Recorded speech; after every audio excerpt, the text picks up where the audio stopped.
কোন বলে কোন শক্তিতে কি বুঝে যে এখানে বার্তা দিয়েছে আমি সেটা জানতে চাই।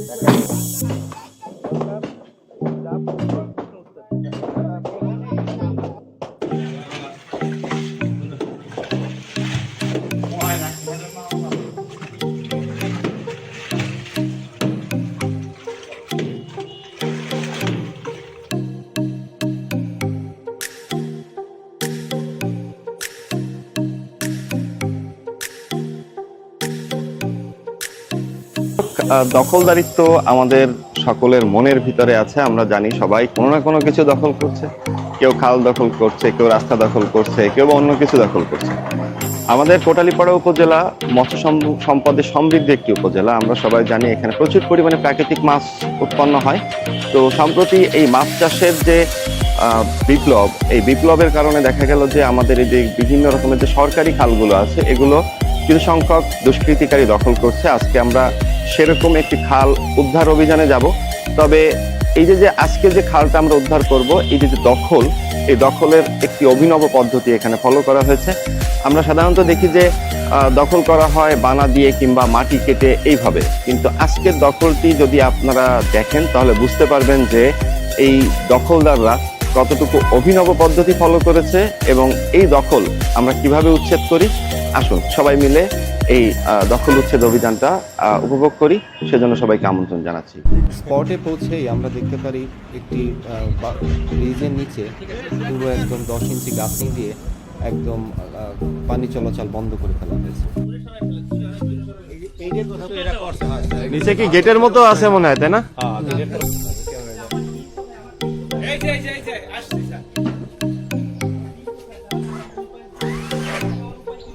সুপ্রিয় দর্শক, আমরা দেখতে পাচ্ছি যে এখানে প্রথমত এই ব্রিজটার নিচে সম্পূর্ণরূপে ইটের গাঁথনি দিয়ে বন্ধ করে দেওয়া হয়েছে। আপনারা যদি একটু দেখতে পারেন তাহলে দেখা যাচ্ছে। সেই সাথে আমাদের এই যে সামনে একদম পুরো বানা দিয়ে এই খালের পুরো পানি চলাচল বন্ধ করে দেওয়া হয়েছে এখানে। আর সাথে এখানে যে এলজিডি রাস্তা রয়েছে, লোকাল রাস্তা, এই রাস্তাও হুমকির মুখে, রাস্তাও ভেঙে যাচ্ছে। 2 বছর আমার এই এলাকায় প্রায় 300-350 দিয়ে গেট করছে। গেট করিয়া এইবারে এই রাস্তার বাইরে কোনো নেট দেয় না, কোনো মাটির সাপোর্ট দেয় না। বা আমার ছোটো ছোটো লিজ আছে, লিজের কোনো সাপোর্ট দেয় না। ওই লিজগুলো সব ব্যাংকে চলে সমান করে দিয়ে বারে বারে কথা কওয়া ছাত্র কোনো কিছু বাধা মানে না। হ্যাঁ, আমার অন্তপক্ষে 4 বছর কাজ করতেছি। আমি এই দিনে কিস্তিবাদ কথা করতাম, আমার কোনো কিস্তিবাদটা করার কোনো কায়দা নেই। অন্তপক্ষে আমার 20-25 মাটি, 10-4 বাড়ি পার খাই। এই যান সামনে একটা বাড়ি আছে, বাড়িটা ঘরের পোতাতে আমার বেরিয়ে গেছে। বেরিঘর থেকে পানি আটকে গেছে, বাড়িঘর তলানো, বাড়িঘর এগুলো আপনাদের বাড়ি ছোট ছোট পোস্ট নিয়েছে, ওদের এগুলো তলানো, এগুলো তলানো থাকে। এদিকে সমস্যা না, আড়া চলায় সমস্যা। তারপর আমাকে ছোট পোস্ট এগুলো সমস্যা না। জমি আছে? এই আপনি কি বাদ ভাঙার বিপক্ষে না পক্ষে? পক্ষে। পক্ষে। কোন বলে কোন শক্তিতে কি বুঝে যে এখানে বার্তা দিয়েছে আমি সেটা জানতে চাই।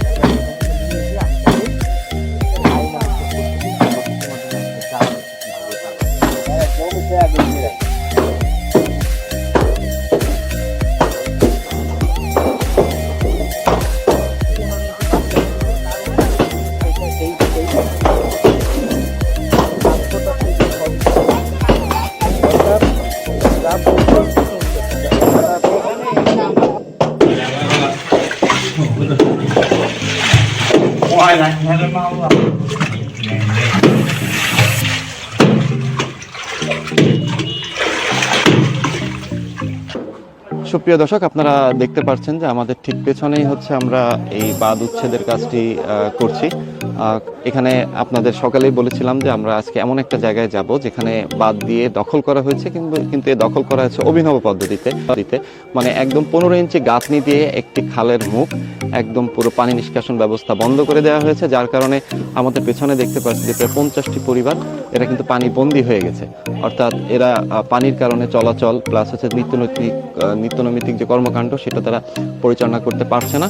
আমি কোটালীপাড়ার সমস্ত মানুষকে যারা মাছ চাষ করেন তাদের এই মেসেজ দিতে চাই যে উপজেলা প্রশাসন এবং উপজেলা মৎস্য অফিস এই খাল উদ্ধারে অত্যন্ত সচেষ্ট আছে এবং পর্যায়ক্রমে এই কোটালীপাড়ায় যে খালগুলো দখল করে মাছ চাষ করা হয় এগুলো আমরা পর্যায়ক্রমে সবই উচ্ছেদ করব। আপনারা সতর্ক হন। সেই সাথে এই যে মাছ চাষ করা হয়, এই মাছ চাষ করার ফলে দেখা গেল যে আমরা যারা রাস্তার পাশে আমাদের প্রজেক্টগুলো আছে, প্রজেক্টগুলোতে আমরা রাস্তার কোনো প্রোটেকশন না দিয়ে মাছ চাষ করতেছি, যার কারণে আমাদের সরকারি কোটি কোটি টাকার রাস্তা এগুলো কিন্তু ধীরে ধীরে ধ্বংস হয়ে যাচ্ছে।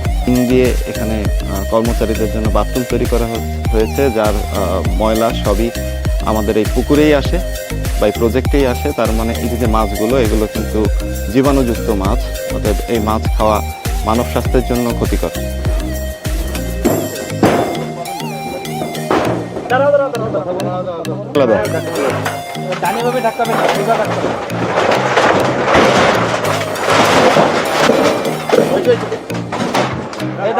ইসলাম